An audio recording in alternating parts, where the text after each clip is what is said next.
नमस्कार. अस्मिताज kitchen and क्रिएटिव्हिटीमध्ये आपल्या सर्वांचे खूप खूप स्वागत आहे. उन्हाळा ऑलरेडी सुरू झाला आहे, तर उन्हाळ्याच्या गरमीमध्ये पिण्यासाठी थंडगार अशी स्पेशल मँगो मस्तानी कशी बनवायची ते आपण बघणार आहे. सुरुवात करूया. मँगो मस्तानी बनवण्यासाठी इथे मी एक आंबा घेतला आहे. इथे या आंब्याचं मी साल काढून घेतलं आहे. आता या आंब्याची आपण फोडी करून घेऊया. शक्यतो मँगो मस्तानी बनवताना हापूस आंबा वापरावा. हापूस आंबा वापरल्यामुळे मँगो मस्तानीला चव आणि कलर अप्रतिम येतो. तर इथे आपण पूर्ण आंब्याचे पीसेस करून घेतले आहेत. कपाप्रमाणे मोजलं तर हे 1 कप आंब्याचे पीसेस भरले आहेत. यामधून आता आपण 2 चमचे आंब्याचे पीसेस बाजूला काढून घेणार आहे. हे पीसेस आपण मस्तानी सर्व करताना वापरणार आहे. नेक्स्ट आपण मस्तानी बनवायला घेऊया. त्यासाठी एका ब्लेंडर जारमध्ये हे आंब्याचे पीसेस काढून घेऊ.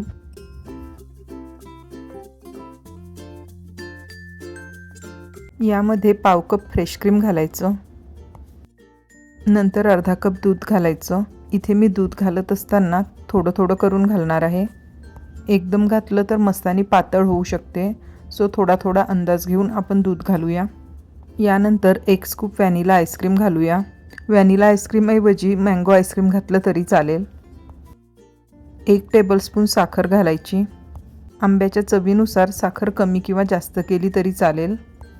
आता आपण हे छान स्मूथ ब्लेंड करून घेऊया. तर इथे आपली मस्तानी ब्लेंड करून झाली आहे. आता आपण एकदा चेक करून घेऊया. मस्तानी थोडी घट्ट वाटत आहे, सो आपण राहिलेलं दूध घालूया आणि परत एकदा ब्लेंड करून घेऊ. तर इथे आपण कंप्लीट अर्धा कप दूध वापरलं आहे.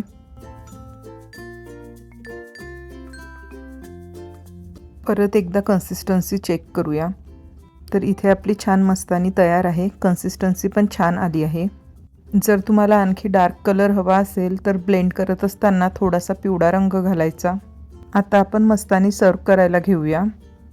सर्वात खाली आपण आंब्याच्या फोडी घालून घेऊया.